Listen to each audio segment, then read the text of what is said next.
இன்றைக்கி நம்ம வீடியோவில் புளி இஞ்சி இல்லை இஞ்சி புளி அப்படின்னு சொல்லுவாங்க, எப்படி செய்யலாம்னு பார்க்கலாம்.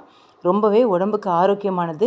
நமக்கு செரிமான பிரச்சனை அதெல்லாம் இருக்கும்போது இதை கொஞ்சமாக சாப்பிட்டோம் அப்படின்னாக்கா சூப்பராக இருக்கும். இது இட்லி, தோசைக்கு, சப்பாத்திக்கு, தயிர் சாதம், சாம்பார் சாதம் இது எல்லாத்துக்குமே சூப்பரான சைட் டிஷ்ஷாக இருக்கும். செஞ்சு பார்த்துட்டு எப்படி இருந்துச்சுன்னு கமெண்ட் பண்ணுங்கள். செய்யறதுக்கு நான் இன்றைக்கி ஒரு 400 கிராம் அளவுக்கு இஞ்சி எடுத்திருக்கேன். இது கொஞ்சம் பிஞ்சான இஞ்சி இருந்துச்சு, ரொம்ப முத்தல் இஞ்சினா ரொம்ப காரமாக இருக்கும். இஞ்சி பொடி பொடியாக கட் பண்ணிக்கோங்க. நான் இல்லைனாக்கா பீலர் வச்சு துருவிக்கோங்க, அரைக்கக்கூடாது. அதை பெரிய எலுமிச்சம்பழம் சைஸ் புளியை ஊற வச்சு வச்சுக்கலாம். இஞ்சியை பொடிசாக கட் பண்ணி தான் வைக்கணும். புளியை நல்லா கரைச்சி எடுத்து வச்சுக்கலாம். இப்போ அடுப்பில் ஒரு வானல் வச்சுட்டு ஒரு 50 ml அளவுக்கு நல்லெண்ணெய் சேர்த்துக்கோங்க. வேறு எண்ணெய் சேர்க்காதீங்க, நல்லெண்ணெய் தான் டேஸ்ட்டாக இருக்கும். இதை கேரளா பக்கம்லாம் தேங்காய் எண்ணெயில் செய்வாங்க, நமக்கு அந்த டேஸ்ட்டு பிடிக்காது, அதனால் நான் நல்லெண்ணெயில் செஞ்சுருக்கேன். 1 டீஸ்பூன் அளவுக்கு கடுகு தாளிச்சிக்கலாம். கடுகு நல்லா பொரியட்டும். இப்போ நான் இதில் ஒரு 4 பச்சை மிளகாவை சின்ன சின்னதாக கட் பண்ணி வச்சுருக்கேன். அந்த பச்சை மிளகாவை இந்த எண்ணெயில் சேர்த்துடலாம். கடுகு பொரிஞ்ச பிறகு பச்சை மிளகா சேர்த்துக்கோங்க. பச்சை மிளகா தெறிக்க கொஞ்சம் நவுந்துக்கோங்க. இப்போ நம்ம கட் பண்ணி வச்சுருக்க இஞ்சி, நல்லா இஞ்சியை பொடி பொடியாக கட் பண்ணிக்கோங்க. அப்படின்னாக்கா ஸ்பீலரில் துருவிக்கோங்க, அரைக்கக்கூடாது, துருவிக்கலாம் வேணாம். சேர்த்து நல்லா வதக்கிக்கோங்க. ஒரு 5 நிமிஷங்கிட்ட ஆகும். நான் எண்ணெய் கொஞ்சம் பத்தாத மாதிரி இருக்குது, இன்னும் கொஞ்சமாக எண்ணெய் சேர்த்துக்கிட்டதுலான்னு சேர்த்து நல்லா வதக்கிக்கலாம். கருவேப்பிலை ஒரு கொத்து சேர்த்து ஒரு 5 நிமிஷம் அளவுக்கு நல்லா வதக்கிக்கோங்க. அந்த இஞ்சி வாசம் நல்லா வரும், அது வரைக்கும் வதக்கணும். நல்லா வதங்கின பிறகு 1/2 டீஸ்பூன் அளவுக்கு மஞ்சள் தூள் சேர்த்துக்கலாம். கொஞ்சமாக பெருங்காயத்தூள், ஒரு 1/4 டீஸ்பூன் அளவு பெருங்காயத்தூள் சேருங்க போதும். 2 டீஸ்பூன் அளவுக்கு தனி மிளகாய்த்தூள் நான் சேர்த்துருக்கேன். தனி மிளகாய்த்தூள் தான் நல்லாயிருக்கும் இதுக்கு. சேர்த்து நல்லா இதை வதக்கிக்கலாம். வதக்கும் போதே பார்த்திங்கனாக்கா இந்த மஞ்சத்தூள் வாசமும் மிளகாத்தூள் வாசம் பொறுத்து தான். ரொம்ப நேரம் இதை வதக்கணும் அவசியம் இல்லை. லைட்டாக எல்லாம் மிக்ஸ் ஆகிற அளவுக்கு வதக்கி விட்டால் போதும்.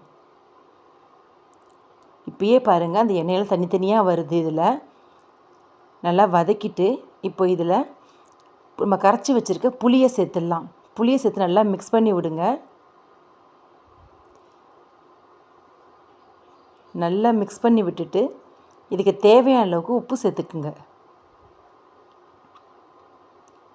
லைட்டாக கொதிக்கட்டும்.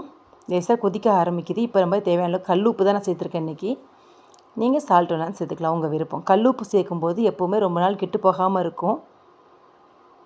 சேர்த்து நல்லா மிக்ஸ் பண்ணிவிட்டு அடுப்பை மீடியம் ஃப்ளேமில் வச்சு மூடி போட்டு நல்லா இதை வேக வைங்க.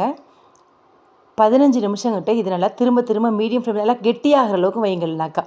பாருங்கள், நல்லா எண்ணெய் பிரிஞ்சு வருது. இப்போ இந்த மாதிரி எண்ணெய் பிரிஞ்சு வந்த பிறகு நான் 2 டீஸ்பூன் அளவுக்கு வெல்லம், நான் வெல்லம் நல்லா தட்டி சேர்த்துருக்கேன். 2 டீஸ்பூன் அளவுக்கு வெல்லம் சேர்த்து நல்லா மிக்ஸ் பண்ணி விட்டுட்டு இது நல்லா கெட்டியாகணும், அது வரைக்கும் நல்லா கொதிக்க வச்சுக்கலாம். அடுப்பை ஹை ஃப்ளேமில் வைக்காதீங்க, சிம்மிலையும் வைக்காதீங்க, மீடியம் ஃப்ளேமில் வச்சு கிட்டத்தட்ட ஒரு 15லேருந்து 20 நிமிஷம் வேக வச்சிங்கன்னா தான் அந்த இஞ்சி நல்லா வெந்து அதோடைய வாசம் ஸ்ட்ரக்சர் எல்லாமே சூப்பராக இருக்கும். இது செஞ்ச உடனே சாப்பிட முடியாது, ஒரு நாள் கழித்து சாப்பிட்டா தான் நல்லாயிருக்கும்.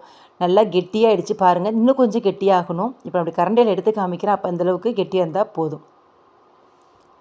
திரும்பவும் சொல்கிறேன், செஞ்ச உடனே சாப்பிட்டிங்கனாக்கா நல்லா இருக்காது, மறுநாள் சாப்பிட்டா மட்டும் தான் டேஸ்ட் நல்லாயிருக்கும். 1 மாதம் வரைக்கும் கெட்டு போகாது. ஃப்ரிட்ஜில் வச்சிங்கன்னா நல்லாவே நம்ம ரொம்ப நாள் சாப்பிட்லாம். நல்லா பாருங்கள், கெட்டியாகிடுச்சு, என்ன பிரிஞ்சு வந்துருச்சுது பாருங்கள். இப்போ எடுத்தாக்கா நல்லா கெட்டியாகிடுச்சுது. இந்த ஸ்டேஜில் நம்ம ஸ்டவ்வை ஆஃப் பண்ணிடலாம்.